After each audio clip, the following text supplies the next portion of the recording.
নমস্কাৰ ছাত্ৰ-ছাত্ৰীসকল পিকে education channel সকলোকে আকৌ পুনৰ স্বাগতম জনাইছোঁ। আজি আমি এইটো ভিডিঅ'ত আলোচনা কৰিম যে অসম জাতীয় বিদ্যালয় ক্লাছ 7ৰ অসমীয়াৰ পাঠ নং 8 কুম্পুৰ সপোন ভূত পোৱালি। ইয়াৰ আজি প্ৰশ্নখিনি গোটেইখিনি আজি আলোচনা কৰিম। তেনেহ'লে ভিডিঅ'টো স্কিপ নকৰাকৈ শেষলৈকে চাই থাকক। প্ৰথমতে 1 নম্বৰ দিয়া আছে যে উত্তৰ লিখা।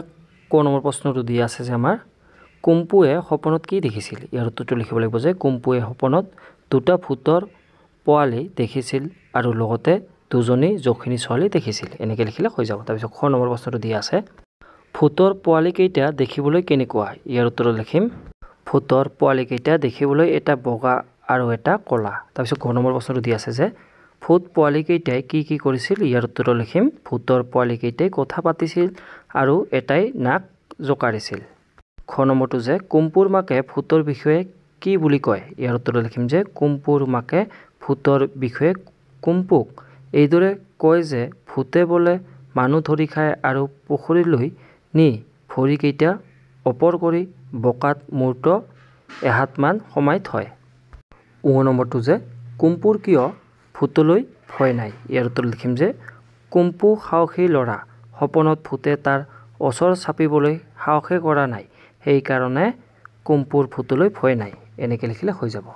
তাৰপিছত 2 নম্বৰ প্ৰশ্নটো দিয়া আছে যে কুম্পুৰ সপোন ভূত পোৱালি পদ্ধতিৰ কথাখিনি নিজৰ ভাষাৰে লিখা। ইয়াৰ উত্তৰত লিখিম যে কুম্পুৱে মাকক কৈ আছে যে তেওঁ সপোনত দুটা ভূতৰ পোৱালি দেখিলে, লগতে আৰু দুজনী নাক জিলিকা, চকু টেলেকা টিলিকা টিলিকা পিলিকা পিলিকা যখনীয় দেখিলে ভূত। দুটাৰ এটা ক'লা আৰু আনটো বগা। নাঙত ভূত দুটাই তাকুত থাকুত কুট আৰু পুট পুটকৈ কথা কয়। এটাই নাক জোকাৰি থত থত কয়।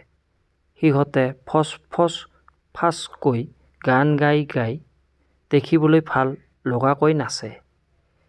এংকৰ বেংকৰ কৰি যখনীহঁত নচুৱাই আৰু একেলগে উঠি নেপেলালে চুলিত ধৰে, চৰ মাৰে। চৰ খোৱা যখনীয়ে কঁকাল ভাঙি ভাঙি নাচে। ভূত পোৱালিটোৱে জাপ মাৰি ফেঙুৰা ফেঙুৰিকৈ ঠেং ভাঙি ভাঙি নাচে। মাকে কয় যে ভূতে মানুহ ধৰি খায় আৰু পুখুৰীৰ পাৰলৈ নি ভৰি দুখন ওপৰলৈ টানি মাটিত পুতি থয়। কিন্তু কুম্পুক হ'লে সিহঁতে একো কৰা নাই। কুম্পুৰ ওচৰ চাপিবলৈ সিহঁতে সাহসে কৰা নাই। ভয় কৰা ল'ৰাকহে ভূতে ধৰি কিলায়। কুম্পুৰ হ'লে ভূতলৈ অলপো ভয় নাই। যখনীয়ে হাতত ধৰাধৰিকৈ নাচি থাকোঁতে কুম্পুৱে দুয়োটাৰ কাণ মুচৰি দিলে। সিহঁতৰ দীঘল কাণত মুচৰিবলৈ কুম্পুৱে বৰ ভাল পায়। কাণ মুচৰি দিলে সিহঁতে তাল ফাল লগায়। বিচাৰি ফুৰা ভূত পোৱালি দুটা পাই কুম্পুৱে আনি আলমাৰিটোত ভৰাই থলে। তাৰ পিছত কুম্পুৱে মাকৰ মাতত সাৰ পালে। কুম্পুৰ ভূতলৈ অলপো ভয় নাই। এনেকৈ বা এইখিনি লিখিলে হৈ যাব। তাৰপিছত নেক্সট 3 নম্বৰ প্ৰশ্নটো দিয়া আছে ইয়াৰ পিছৰটো ৰূপকোঁৱৰ জ্যোতিপ্ৰসাদ আগৰৱালাৰ শিশু সাহিত্যৰ বিষয়ে এখন ৰচনা লিখা।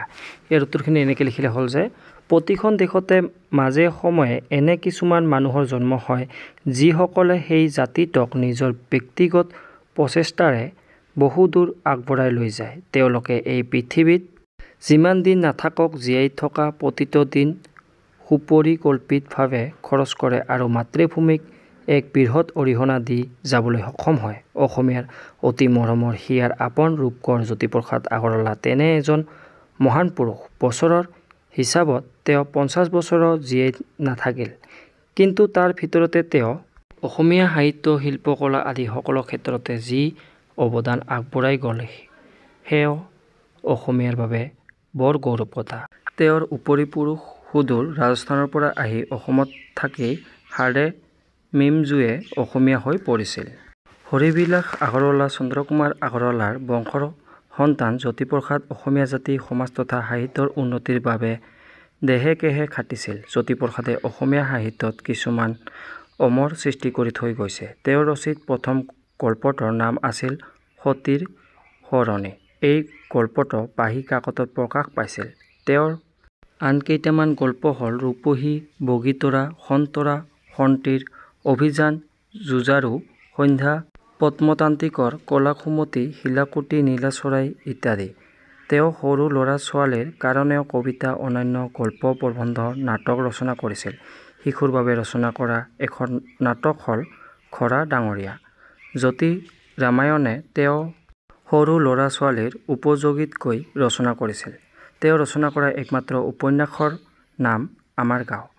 তেওঁ কেইখনমান কালজয়ী নাটক ৰচনা কৰিছিল। মুঠতে জ্যোতিপ্ৰসাদ আগৰৱালাই শিশুসকলৰ উপৰিও সকলোৰে উপযোগীকৈ সাহিত্য ৰচনা কৰিছিল। বিশেষকৈ তেওঁৰ কালজয়ী গীতবোৰে অসমীয়া ডেকা গাভৰুক বৰকৈয়ে উদ্বুদ্ধ কৰিছিল। এইখিনি লিখিলে হৈ যাব। তাৰপিছত নেক্সট প্ৰশ্নখিনি দিয়া আছে, ইয়াৰ পিছৰখিনি 4 নম্বৰখিনি যে চমু টোকা লিখা, ক নম্বৰটো দিয়া আছে জয়মতী বোলছবি, খ নম্বৰ দিয়া আছে যে শিল্পী দিৱস আৰু গ নম্বৰ দিয়া আছে যে জ্যোতি চিত্ৰবন। ইয়াৰ উত্তৰখিনি এনেকৈ লিখিলে হ'ল যে ক নম্বৰটো দিয়া আছিলে আমাৰ জয়মতী বোলছবি। এইটো লিখিম যে লক্ষীনাথ বেজবৰুৱাই 1915 চনত জয়মতী কুঁৱৰী নাটকখন ৰচনা কৰে।